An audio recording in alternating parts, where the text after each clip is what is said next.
Hey everyone, and welcome to the Deep Dive. It's Wednesday, September 3rd, 2025. Welcome to your daily news update on Blip Brief. Small, but almost everything updated daily. We're about to cut through the noise from the last 24 hours, really zeroing in on the impactful insights across business, geopolitics, science, with a sharp focus on India and key global currents. Think of it as your fast track to being seriously well-informed. Let's dive right in. Okay, kicking things off with the money moves. Indian markets yesterday. Well, the Nifty 50 was down just a bit, 0.2%, and the BSE Sensex dipped about 0.3%. Kind of a cautious day. Yeah, and that caution seems to be spilling over a little into today. We saw Gift Nifty down slightly, Nikkei lower too. But interestingly, the rupee actually held up pretty well. It gained 4 pays against the dollar, closing at 88.15 sav. That's after hitting record lows. Thankfully, a bit of a recovery there. But the real fireworks, wow, were in precious metals. Gold soared past $3,500 an ounce. A new record. Incredible. And silver? Silver jumped 5% in just 2 days. Crossed $40 for the first time in like 14 years. Wow. So what's behind this flight to gold and silver, especially with equities pulling back a bit? Well, it's the classic story, partly.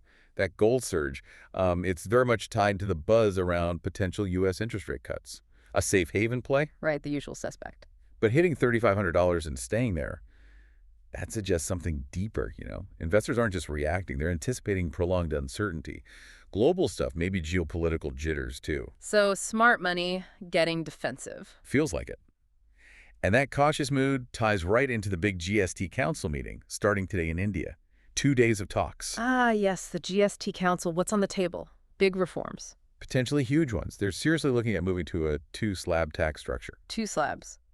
What would that actually mean for people? It could mean lower taxes on a whole range of everyday household goods, make things cheaper. Plus, the projections show states could actually end up gaining revenue overall, maybe exceeding 14.9 lakh crore this year. So simpler taxes, maybe cheaper goods, and states make more money? Sounds almost too good to be true. Well, the aim is definitely a win-win. Reducing compliance hassle, boosting transparency, but, implementing it is the tricky part. What's the main hurdle? Getting everyone to agree on the rates for everything. That's a big part of it.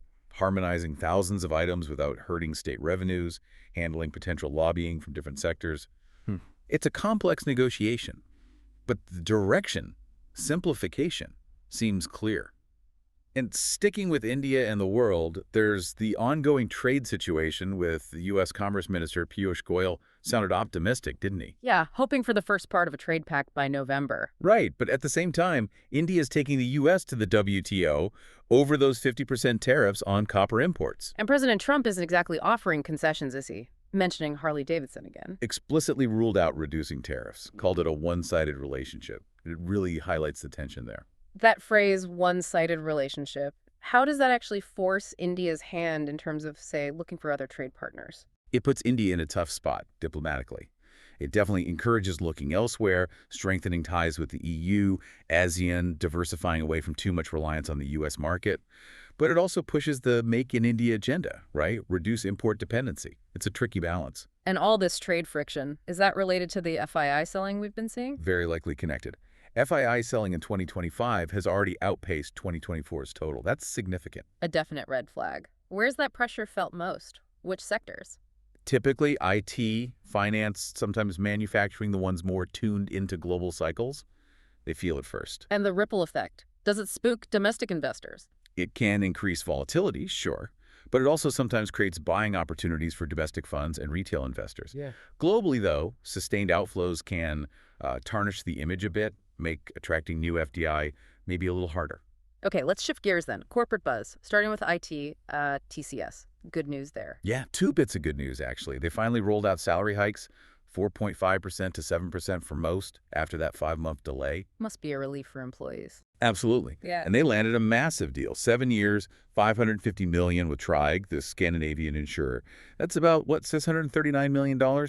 Big win. Definitely a needed boost for the IT sector, right? Given the slowdown talk. It's a great sign for TCS, shows their strength. But is it a full sector turnaround? Maybe too soon to say. Client spending is still cautious overall. This suggests big strategic projects are still happening, but maybe not the smaller stuff. Got it. And elsewhere in tech, Alphabet, Google's parent. Big sigh of relief for them. Shares jumped 8%. A U.S. court decision went largely in their favor on the antitrust front. So they keep Android and Chrome. They do. But, and this is key, they have to share some data with competitors. Ah, okay. The data sharing part.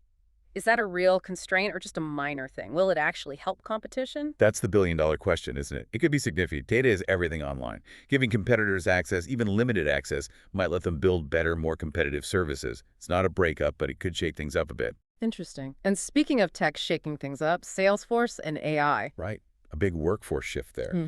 They cut 4,000 customer support roles because their AI platform, Agentforce, is taking over some tasks. 4,000 roles. That sounds like a lot. It is, but here's the nuance. Many of those employees were apparently redeployed, moved to other departments. Not all were layoffs. Redeployed to do what, though? Working with the AI. Exactly. Roles like training the AI, supervising it, data analysis, ethical oversight, handling the more complex customer issues AI can't. It shows AI isn't just replacing jobs, it's changing them, augmenting them. So a potential blueprint for other companies, maybe. Upskill and adapt. Precisely. Focus on human-AI collaboration. Identify where human skills like creativity and strategy are still essential. It's about evolving roles. Okay, back to India. The semiconductor dream. PM Modi's talking big numbers, a significant share of a trillion-dollar market. The ambition is huge, definitely, and there are concrete steps happening. Tokyo Electron from Japan setting up offices near Tata's upcoming units in Gujarat and Assam. And Merck from Germany looking at local suppliers, too. Yep, building that ecosystem. What's exciting is India's huge domestic demand, plus the engineering talent. The challenge, infrastructure, power, water, roads, building these advanced fabs needs rock-solid support. It's a massive undertaking. It is. And there are headwinds. ASML CEO warned U.S. tariffs on chip-making tools will just push costs up globally. ASML makes those critical machines, so they know. Underscores how linked everything is. Any other investment news? Yeah, Warburg Pincus looking at taking about a 10% stake in Candre, Kelly Jewelers lifestyle brand. Yeah. About 850 crore maybe. And IPOs? Still looking busy. Very healthy pipeline. SEBI just greenlit 13 companies. Urban companies planning a under 900 crore issue. Boat's parent, Imagine Marketing, is also cleared to go public. So despite FII selling, domestic confidence seems strong for IPOs. Exactly. It suggests strong belief from local institutions and retail investors in India's growth story. Homegrown capital is stepping up, which is key. Okay, let's talk sugar. Stocks soaring, up to 20%. Yeah, huge jump. The center lifted all the caps on making ethanol from sugarcane juice and molasses for the next season. Ah, the ethanol connection. Yeah. So good for sugar companies, obviously, but how smart is this move strategically for India's energy goals? Oh, it's brilliant strategically. Yeah. Directly feeds into the ethanol blending program, cuts oil imports, boosts energy security. For sugar mills, it's a stable revenue stream. Less reliance on just sugar prices. It's a win-win for agriculture and energy policy. The real sweet spot, then. You could say that.